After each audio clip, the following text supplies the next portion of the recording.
Salut! Le curcuma. Le curcuma. Ça fait un bon bout de temps que j'entends toujours parler du curcuma. Donc, il y a quelques semaines, je me suis acheté du curcuma. Curcuma. Vous voyez, je ne l'ai pas encore ouvert parce que je ne sais pas comment le consommer. Dans le fond, je l'ai pris sur un coup de tête. Tout d'abord, le curcuma, c'est quoi? Ben, c'est ça. En fait, le curcuma, c'est une épice qu'on peut voir ici sur la petite image. Une épice qui ressemble un peu au gingembre, mais elle est un peu plus foncée, elle est vraiment plus orange. Ici, sur la petite étiquette, c'est écrit, que j'ai trouvé quand même intéressant, c'est écrit « La plus importante épice provenant de la nature ». La plus importante qu'ils disent. Je sais pas si c'est vrai. J'ai fait ma petite recherche et je vais aller prendre mes petites cartes, mes petits cartons. À la base, le curcuma, c'est anti-toux. Donc, si vous avez quelque chose, un bobo, vous pouvez dire « Ah, curcuma ». Si vous avez une grippe, curcuma. Si vous avez une inflammation, curcuma. Si vous avez une tache sur la peau, curcuma. Si vous avez un problème de digestion, curcuma. Si vous voulez faire guérir votre plaie, curcuma. Curcuma, c'est anti-toux. Je vais vous donner une liste de qu'est-ce que j'ai trouvé. Bon, c'est anti-inflammatoire, antiseptique, antibactérien, antioxydant. Il y a beaucoup de fer et d'autres minéraux, donc ça bâtit quand même bien le sang. On peut l'utiliser pour nettoyer des coupures et des blessures. Vous pouvez l'utiliser pour vous aider à, après vous êtes entraîné, pour vous aider à mieux récupérer de l'entraînement. Pour la peau, c'est bon si vous avez des petites taches. Ça peut vraiment aider à les faire disparaître. En passant, j'ai oublié de vous dire au début de la vidéo, mais je ne suis pas un médecin. Donc, si ça vous donne envie, si vous avez envie d'essayer le curcuma, demandez à votre médecin si vous en voyez un. Faites vos recherches parce que cette vidéo, c'est tellement à titre de divertissement.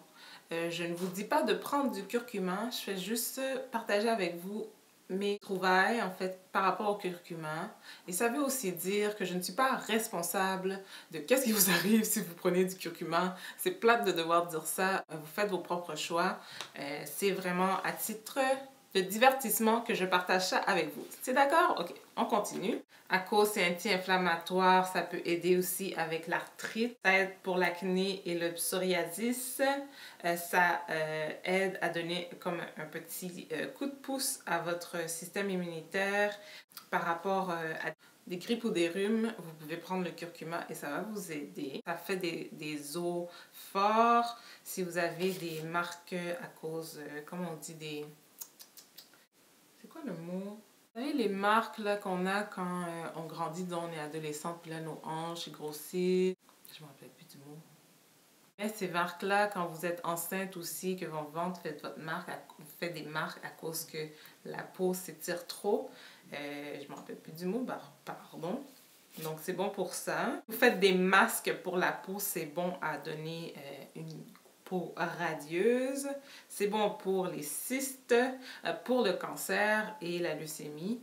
Ça aide à nettoyer le système digestif. Si vous avez mal au ventre aussi, curcuma, anémie, curcuma, asthme, curcuma, brûlure, curcuma, conjonctivite, donc infection aux yeux, curcuma, problème dentaire, curcuma, diarrhée, curcuma. C'est comme, pour vrai, quand je dis curcuma, c'est tout, là, anti-tout, c'est comme les allergies, curcuma, comme la fièvre des foins en été, curcuma, ménopause, curcuma, fatigue, curcuma, sinusite, curcuma, migraine et mal de tête, curcuma, eczéma, curcuma, cataracte, curcuma, problème de cœur, curcuma, cholestérol, curcuma, foie, curcuma, Alzheimer, curcuma, problème respiratoire, curcuma. Ok, bon, on a vu que le curcuma, c'est comme très bon, c'est une bonne épice à intégrer dans sa routine de tous les jours. Puis c'est ça, dans le fond, moi, j'ai acheté ça, mais je ne l'ai jamais utilisé parce que je voulais pas l'utiliser juste dans en épissant tout ce que je fais. Ma question, c'est comment je peux intégrer le curcuma dans ma routine quotidienne comme supplément, dans le fond, sans avoir à l'intégrer dans ma cuisine. Donc, qu'est-ce que j'ai trouvé? Apparemment que ça se dilue dans l'eau. J'ai trouvé aussi d'autres recettes qui l'intègrent comme de l'eau de noix de coco pour faire un genre de jus. Le négatif par rapport à l'eau, c'est le goût. Il y a certaines personnes qui ne sont pas capables vraiment de supporter le goût. Moi, j'ai aucun problème habituellement à boire des trucs, même si le goût est amer, même que j'aime le goût amer. Je dis, ah ouais, ça fait du bien, c'est amer, c'est amer, c'est amer. Mais je sais pas si ça c'est amer, j'ai pas goûté encore. La dose pour un adulte, c'est une cuillère à thé, ce qui équivaut à 1,5 grammes par jour. Ça serait une dose, disons, de maintien. Et puis si on veut des doses thérapeutiques, là, on augmente à entre 2 à 3 grammes par jour et même plus si on s'attaque au cancer. Là, il disait des 5 à 10 grammes par jour, mais bon, ça c'est sûr que de ce côté-là, votre médecin, votre consultant de santé naturelle, qu'il faut aller voir, aller prendre des conseils parce que moi, je vais juste vous dire ça à titre de divertissement. Dans l'eau, dans du jus ou dans du thé, de faire attention que ce soit complètement dilué avant de l'ingérer parce que sinon, ça peut vous faire... Ça se peut que vous ayez comme de la nausée si vous le prenez dans un estomac qui est vide. Donc, vous pouvez le mettre en petites capsules. Il se vend des petites capsules de gel dans lesquelles on peut mettre qu'est-ce qu'on veut dans les magasins d'alimentation naturelle ou sur Internet, vous pouvez trouver ça. L'inconvénient, c'est juste que ça prend plus de temps à faire parce que vous achetez la poudre de curcuma, ensuite vous achetez les capsules, ça prend plus d'argent aussi. Vous achetez les capsules, puis après, il faut prendre le temps de mettre la poudre dans les capsules. Ça dépend, peut-être que vous avez le temps, mais bon, qui veut faire ça? Pas moi! Vous pouvez acheter des capsules déjà faites, mais de ce côté-là, c'est plus cher. Dans du lait de coco, apparemment que ça se marie bien. Vous faites un peu chauffer le lait et vous mettez votre dose de curcuma et que donc vous le buvez. Puis vous pouvez le prendre jusqu'à 3 fois par jour. Là, si dans le fond, c'est... une dose thérapeutique qui disait là. Le curcuma, apparemment, ça se dilue très très bien dans de l'huile. Donc, qu'est-ce qui est huileux? Ici, j'ai la suggestion de mettre une cuillerée à thé de curcuma pour 2 cuillerées à thé d'huile de noix de coco. Vous faites fondre l'huile de noix de coco si elle n'est pas fondue, si on n'est pas en été. Si on n'est pas en été, il va sûrement falloir que vous la fassiez fondre. Moi, j'aime la faire fondre en mettant dans un petit bol, puis je trempe le petit bol dans un gros bol qui a de l'eau chaude dedans. Et puis, en dedans de quelques minutes, ça fond. Je veux pas... Mettez-le pas dans le four à micro-ondes. Le four à micro-ondes, c'est méchant.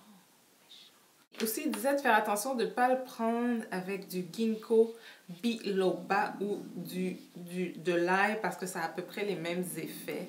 Donc, il faut faire attention. Ça stimule les contractions utérines et le flux menstruel. Ça peut causer la constipation et de la transpiration. Si vous avez des problèmes déjà dans votre vie par rapport à votre santé, faites attention au curcuma. Parce que c'est potent.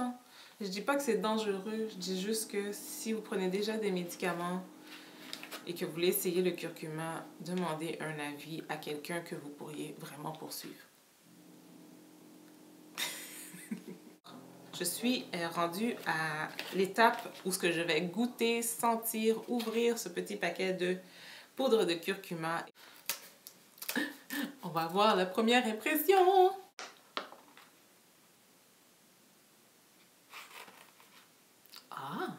Je pensais que j'allais reconnaître l'odeur du curcuma à cause du curry, mais je ne reconnais pas. Ils doivent pas mettre beaucoup de curcuma dans leur curry. Je vois pourquoi ils disent de le mettre dans du lait, parce que ça n'a pas l'air si bizarre que ça. Intéressant.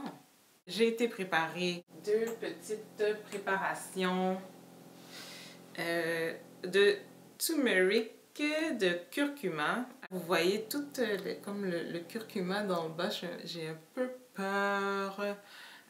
Ça donc avec de l'eau et avec de l'huile de noix de coco selon j'ai suivi les instructions que j'ai trouvées. Donc en fait j'ai séparé une dose quotidienne. Donc je vais goûter à ça. Je vais juste le brasser un petit peu parce que j'ai fait exprès de ne pas mettre beaucoup d'eau pour que je puisse vraiment goûter le goût du curcuma pour voir. Hein? Je vais vous donner des vraies impressions. Allons-y.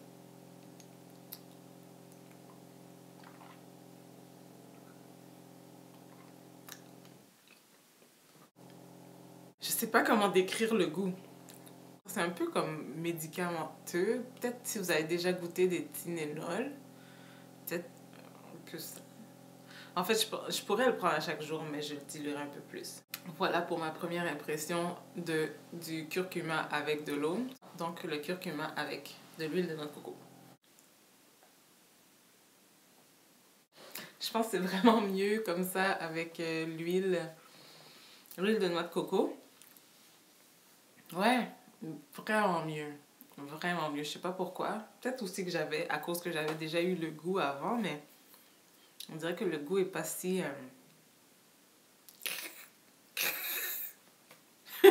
Conclusion. Je crois que si j'en prends à tous les jours, je vais en prendre vraiment avec l'huile de noix de coco parce que le goût est meilleur. Peut-être je le séparerais en 2 fois. Une moitié le matin, une moitié le soir, parce que je trouve quand même une cuillère à thé, quand on le dit, ça a l'air tout petit, mais une vraie cuillère à thé, c'est quand même gros, là, quand on parle de curcuma, là, c'est quand même gros. Moi, j'étais en train de mettre ça, quand j'ai préparé, je me suis dit, oh mon Dieu, c'est gros. Mais oui, définitivement, je le prendrais avec de l'huile de noix de coco. Définitivement, le goût est meilleur. Si vous aimez ce type de vidéo, je suis tellement contente parce que j'aimerais en faire plus. Si vous aimez ce type de vidéo, s'il vous plaît, pesez sur le pouce par en haut et partagez-le avec des personnes qui sont intéressées par l'alimentation naturelle et juste la santé alternative. Voilà. Alors, je vous dis salut. Merci d'avoir été là. Et voilà, s'il y a des liens importants à mettre, je vais les mettre dans le truc, la boîte en bas, là. Donc voilà, et laissez-moi des commentaires si vous en avez, donnez-moi des réponses en vidéo, attachez-les à cette vidéo si ça vous plaît. Donc je vous revois bientôt avec une autre vidéo sur autre chose. Bye!